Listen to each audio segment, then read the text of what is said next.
Have you ever met anybody that can't say Kuninigans?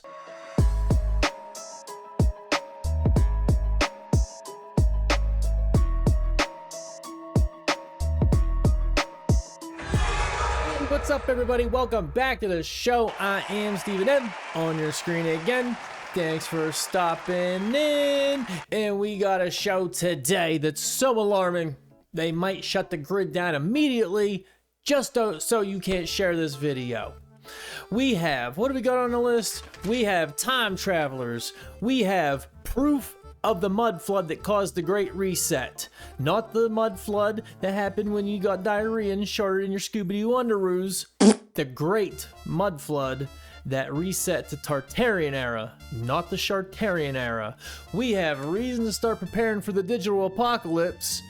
And we have ways to improve your social credit score when that happens. So either way, digital apocalypse or improve your social credit score. And plenty more Kuninigans to come. So, sub up, sit down, stick around, let's go. Roll the footage!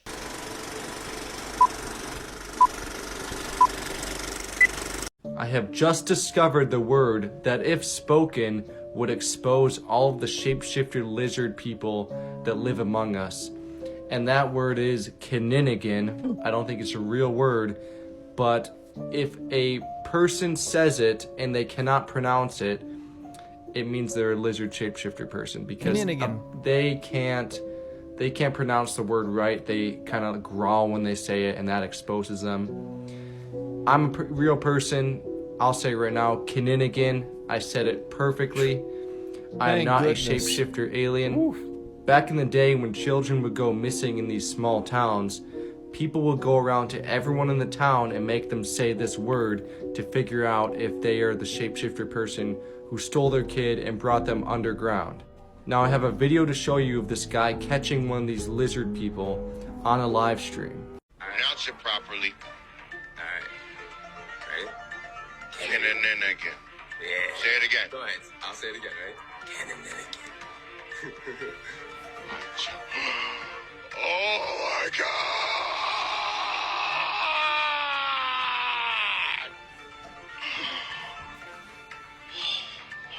Look at the face on this guy. Come on, brother. Come on, brother. Like, that feels like the dumbest thing I ever heard in my life. And boy, have I heard some dumb shit in my life. Oh, this guy, you know, if you've watched any of my videos or any videos kind of like this, he's hardcore flat earther, and sometimes he makes a lot of good points, but he's been saying some out there stuff lately. Out there, outside the ice wall, that's where. He's been talking to people, been outside the ice wall, the government's trying to track him down, this and that. Now, Kuninigan, if you can't say, that's gonna get me banned. Kuninigan, that sounds like something you shouldn't even say. If you're a cracker. This is a bunch of Kuninigans. Come on now. And we're supposed to believe this video the guy at the end saw a shape-shifting reptilian that couldn't say it, and then he was just shocked. Do we look like the two stupidest guys in the world to you? I mean, this guy's destroying his credibility. And I heard him in another video talking about he's supposed to be starting his adventure to the ice wall, but he's afraid to go because, again, he was talking to another guy that advised him not to because he's been there, bro. This guy's a CIA psyop, trying to make us believe the dumbest stuff you possibly could muster up. And this might make the top of the list, one of the dumbest things I ever heard. I should have known by that guy's haircut. I couldn't trust him. He's probably goddamn reptilian himself, because no person would just willingly have that haircut. So, if you thought about believing this guy, I highly advise, don't believe this guy. What the is that, dude? What? That's it. Big explosion. Explosion. Holy.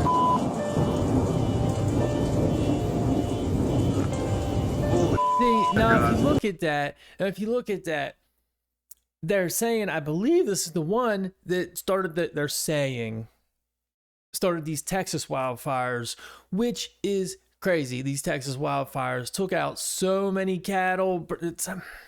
And I heard someone say that's what happens when you get mad about the border, And I don't know if you saw, but there's a video of Joe Biden saying about people having the right roof in Maui. You see, he's like, oh, you see all the houses burnt and some are still standing. They had the right roof, blah, blah, blah. Like, whoa. The right roof? Did you take the right meds? Because that seems like an admission you weren't supposed to say. Or are they to keep us losing our shit? So, this video, this green laser is going around. Now, what I can tell you for sure, and some of you probably know, those green laser pointers you can get, man, they say they'll shoot like 5 miles, but who the hell can measure that realistically? But I've had some good ones, man. You shoot them in the sky so far, you cannot see the end. So somebody easily could have been on the ground and just shot that laser up. Hey, go down the street 10 blocks and then film this, and we'll put it online. A bunch of fucking goofballs will be like, oh my god, look at that laser, it's a goddamn DEW. And of course they are. So there is that. Or is it real? I don't know. I'm going with no. But I'm not saying no, the DEWs are not real. I mean, they burnt down Canada, Hawaii, now Texas, help control the food. You knock out that many steer ranches, it's not good for the beef supply. And if you watched the movie Soylent Green, which I've of course brought up a ton, when he goes into the one little shop, he gives this guy a little piece of beef, and it's such a rarity. This old man starts crying. Just the sight of this little, looks like a filet mignon is what it looks like. And I mean, some filet mignon is so good it could bring a tear to your eye. But that wasn't the reason. The reason is he never sees it anymore. I'm telling you, the movie Soylent Green, it's an old movie, and it's not like, for today's standards, like, well done, I suppose. Well done like a steak. Well, it shouldn't be, actually. But, like, if you look at it through a conspiracy lens, and it's also based in 2022, rip the lid off your little noodles, what it'll do to you. Mud-flooded buildings and the Great Reset. If you still don't know what that is, let me show you. Well, when he says Great Reset, not the current Great Reset, the Tartarian Great Reset, which means, long ago, there was another Great Reset. And a lot of people think we're in the middle of one now, which certainly seems that way. Just to clarify, Now, this is a mud flood building. You have to understand, this building was found, excavated, and dug out. That's the reason why some of these windows have been bricked out or turned into air vents. And if you notice, the windows are getting smaller and smaller and smaller. That's just where somebody hasn't dug out deep enough. This is a mud flood building. that one. The one at the end there with that little couple bricks. There's not even a window showing. I mean, he has to have a point. He goes on and on. The mud flood, the mud flood. They did a reset with the mud flood, brother. And I think this guy's onto something with the whole thing. You know, I used to think when there was windows, well, I still do think, on ground level is just because there's a basement and then people can get a little sunlight. But when they start to go under and under and under, now is that just because it's been paved over so many times, a new sidewalk, or you know, and they're lazy, you know, it costs more money probably to tear up old sidewalk or whatever and just go right over it. Like they pave a road, they're just gonna pave over it. So you know, when they started paving roads, the earth was probably like here, and now after paving over a road 87 times, unless you live in Pennsylvania, then they just patch potholes and boom, boom, boom, boom, and then that comes back up. So we're still at ground level. Not at ground level, obviously. You know what? Scratch that from the record. Cut that. But either way, that is definitely weird and brings, you know, It raises some question marks is all I'm saying to you. Why would those windows gradually go? They keep going under. They keep going under.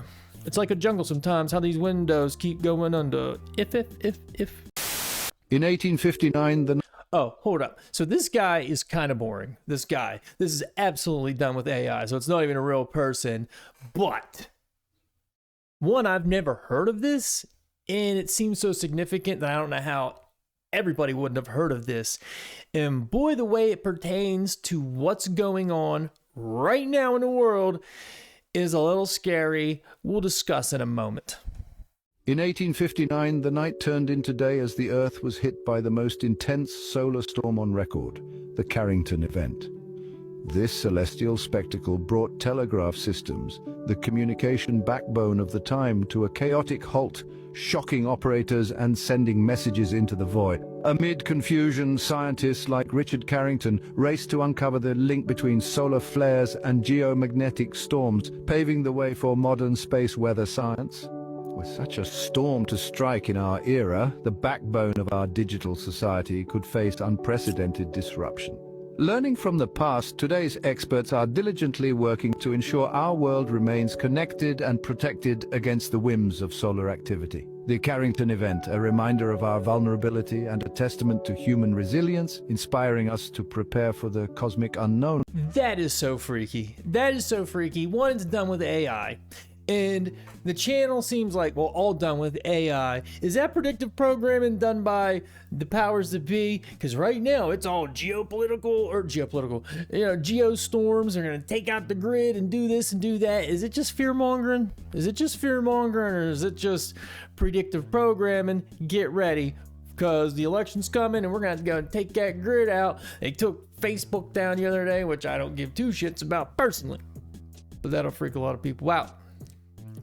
The phones the other day, no ad service, it's just like little things, and they're saying there's solar storms on the sun right now, and it's messing with stuff, like all this stuff they keep pumping in, and there's a Simpsons episode where it shows the sun rips through and everybody's electronics quit working, and a lot of these folks, hopefully none of yous, you're gonna be sitting there stuck with your thumb up your ass and not knowing what to do if that were to happen. So I mean, it's scary stuff all in all. Gonna be a lot of looting, a lot of rioting. It'll be the purge. That's what it'll be. Look alive, boys. Oh, this is so stupid. This is stupid, but it's not stupid. I just saw it. I'm like, whatever. But is this really a Peppa Pig episode? If you remember, I did an old cartoon episode. Peppa Pig, there's some conspiracies around Peppa Pig. These kids are speaking British. Let's go on holiday. I don't know, American kids speaking British.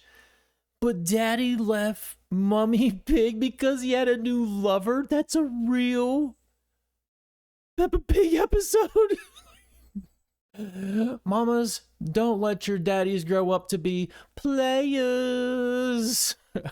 So, I don't know. If that's real, let me know. Peppa Pig's out to destroy the nuclear family. And Candace Owens will not be thrilled about that. Hey guys, it's me, Ryan. I'm coming on here to explain what's going on. I'm not in possession of my phone. I can't get access to my Instagram. My cards are locked. And I'm just being real, I'm being real taken advantage. I personally wanted just to send out a video to the people that love me and my fans and family that's concerned that I'm okay. I'm not dead. I believe in Jesus. Oh, he's not dead. Those are lies. And, they try to put me in jail. They're blocking my cards. I can't access my money. Nobody's hitting me back. I don't know what's going on, but just know I'm okay. Love.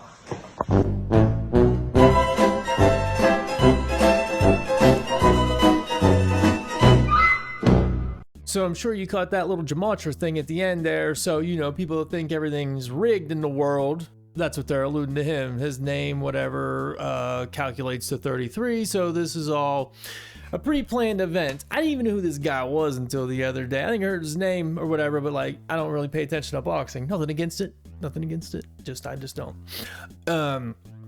But boy, he really threw some tweets out there. You know, if you didn't see it, I'll find him and slap him up here, man. Talking about the Bohemian Grove, and he was watching kids be diddled and whatnot.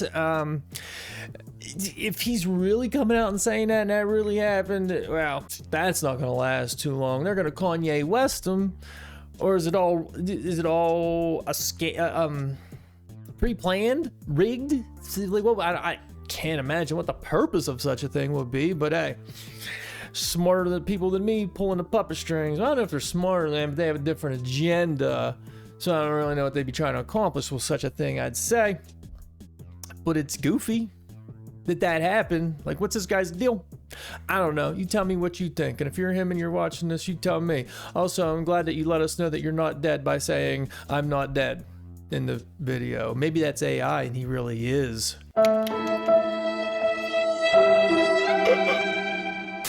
Do you believe in time travel? Sure. At 11:25 p.m. on June 15, 1950, visitors in Times Square, New York. He just said 1950. Hold up. Out of his mouth is said 1950. Well, you saw it. On June 15, 1950, visitors in Times Square, New York noticed a peculiar man around 30 years old, dressed in an odd outfit believed to be popular during the reign of Queen Victoria nearly 100 years prior. He seemed extremely confused, like a lost person, constantly staring at the bustling cars passing by.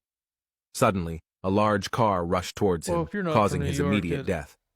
Upon examination, investigators found a series of unusual and bizarre items on this man, including a letter sent to Philadelphia in 1876, 70 old dollars that had been discontinued, and a personal business card with the name Rudolph Fentz.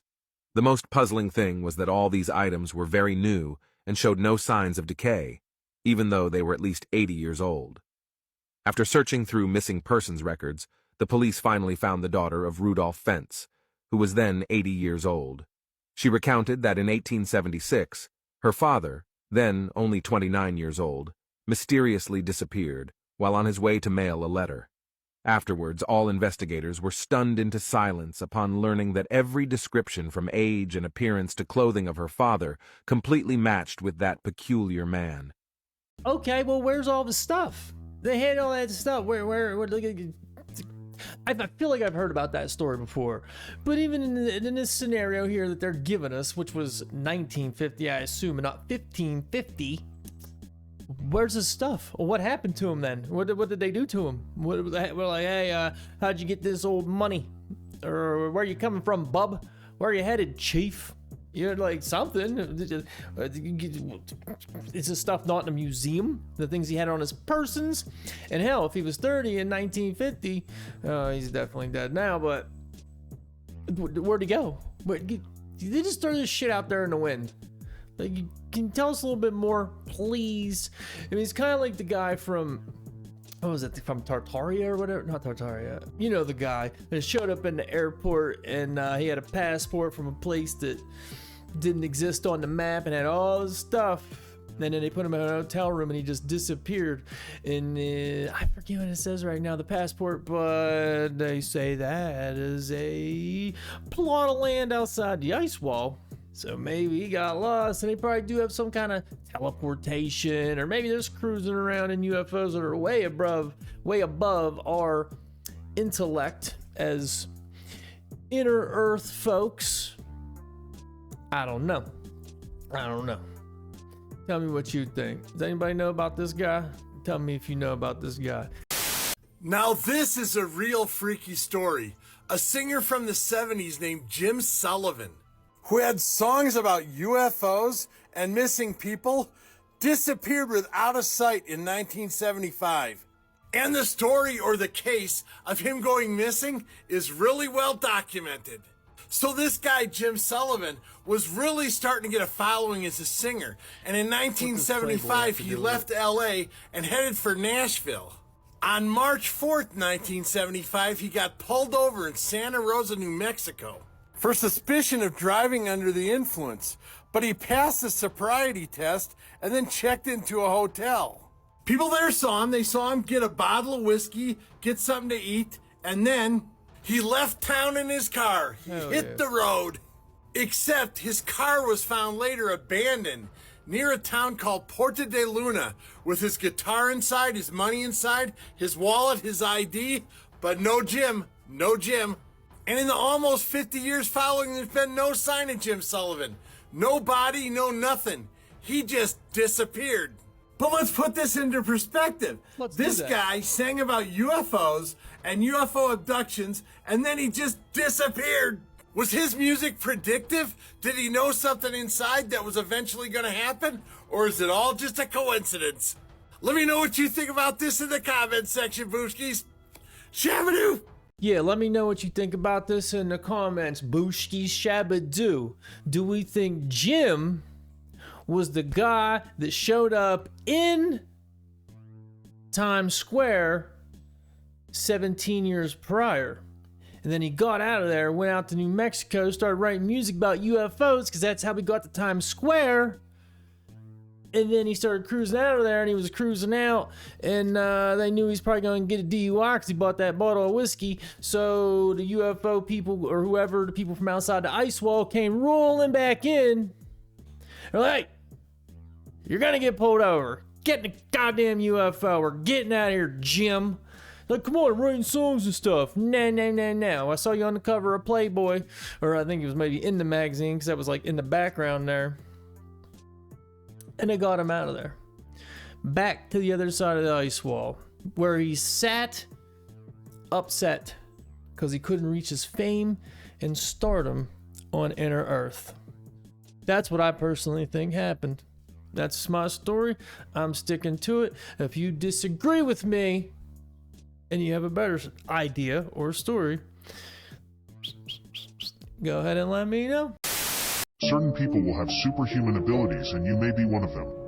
Let me explain. The Bible talks about how 144,000 people will be chosen in the end times to do supernatural things. These people will meet Jesus himself face to face while they're still alive, and they will be resurrected into immortal spiritual bodies to live with God forever. Let's explain the mystical powers of the 144,000. They will be endowed with supernatural protection as they minister to the world during the Great Tribulation. This is covered in Revelation chapter 7 verse 2, and I quote, "And I saw another angel ascending from the rising of the sun, having the seal of the living God, and he cried out with a loud voice to the four angels to whom it was granted to harm the earth and the sea, saying, Do not harm the earth or the sea or the trees until we have sealed the bondservants of our God on their foreheads." In Revelation chapter 14, we meet 144,000 people who had the name of Jesus and the Father on their foreheads. The 144,000 will be the first people sealed by God. And this is an interesting picture here. The 144,000 will sing a song before God himself, and no one on earth will know the song except the 144,000. In Revelation, who are these 144,000 people? The 144,000 are people who... Dude, they just cut that off? Do you think you're one of the 144,000? So essentially, it's going to be 144,000 great singers, if that is the case. You know the weirdest part about that? 144,000 people would be plenty for a good population. Like most people, like if you ran the planet, you don't need most people. Most people, we just like, if all of the planet was like 144,000 people, that feels like plenty. You can keep the population going with that. You know, you could have some sports games. Bill Burr did a bit about that, actually. He said 30,000 because you could have 2 teams in a whole stadium for a football game. That's plenty. That might be a little low. 144,000 people, plenty of resources for all of you. Plenty. You don't need 104 to socialize with more people than that. You really just don't. So I mean, that makes sense to me. If God was like, you know what, we're dwindling these numbers. 144,000 great singers. That's where we're at with this. The rest of these, People can get up on out here. I'm with it. I'm with it. I don't think I got tapped yet because I don't know any songs that I don't know the song. Like you're gonna know a song without even knowing that you know the song. I can't think of any songs that I know that aren't already a song. If you know any songs that aren't currently songs that are just in your head for no good reason, please let me know, because you're one of the chosen, and that's awesome for you. God bless.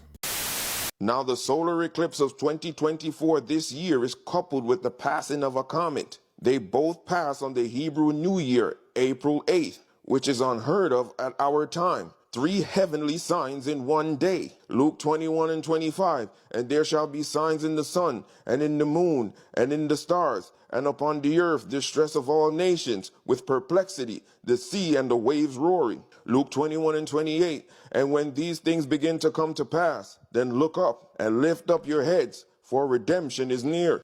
You hear that? More crazy things about this eclipse coming up, and solar flares, and the sun doing this, and I mean, it's everywhere you look right now. Everywhere you look, it's something about solar flares and this eclipse, and the grid's gonna go down at the end of the day.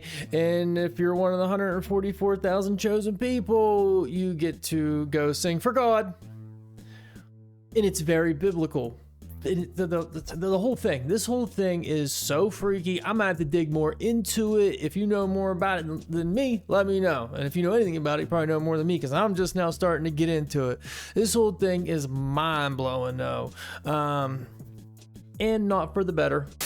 Okay, this video right here, I can't say for sure it's a conspiracy, or maybe it is. It's for sure one of the freakiest videos I've ever seen. It's so weird. I don't know why they would record it the way they did.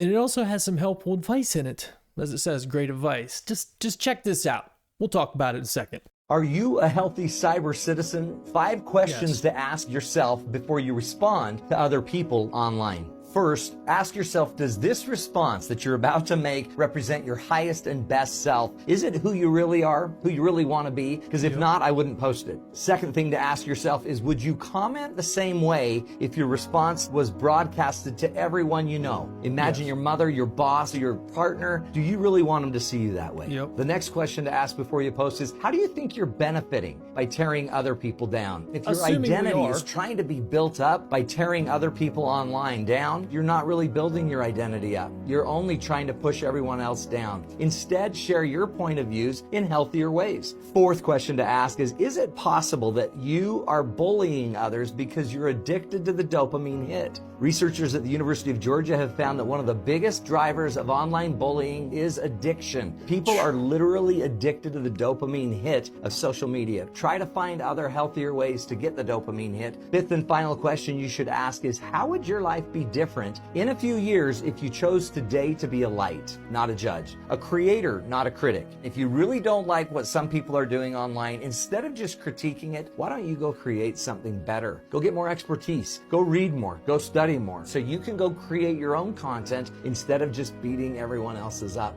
Elevate the world by elevating your conversation in the cyber community. Exactly, folks. Elevate the world by elevating the cyber community, and leave a positive comment down below. But, okay, that aside, where the hell did that video come from? And although it has a decent message, I don't know who it's directed at. Is it just somebody wanting to make a helpful video for people that are out there cyberbullying? Or is that some kind of social credit score shit? Like, hey, you know, keep your social credit score on the up and up, and listen to these 5,000 faces spinning in circles, spiraling towards the sky, out of control, like you are on the internet, out of control. I mean, for real though, people are just love to argue. Instagram comment sections, oh my God, just the amount of people that just want to try to tear each other down. Like, what is wrong with you people? It's funny, but it is sad. I don't know. Tell me what you think, or if you've seen that video, you know where it's from or something. I don't know. I don't know what to make of it. Doesn't have a horrible message, but if it's about our social credit score, hey, if you want to be a dopamine junkie hooked on negative comments, I think we should have the freedom to be that. And you have to try to take the higher road and not let it bother you. It's gonna be hard as a kid, like a teenager or that, it's gonna be tough. Teach your kids to be cyber friendly and keep a good social credit score.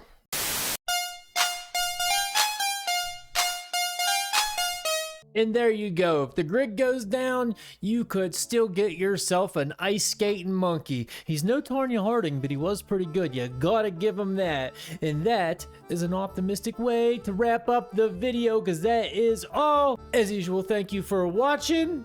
If you never hit that sub button, go ahead and hit that sub button for me, please. If you liked the video, go ahead and smash like on that video. And if you didn't like the video, just keep it moving, cause I don't want no beef with you. That's all, folks.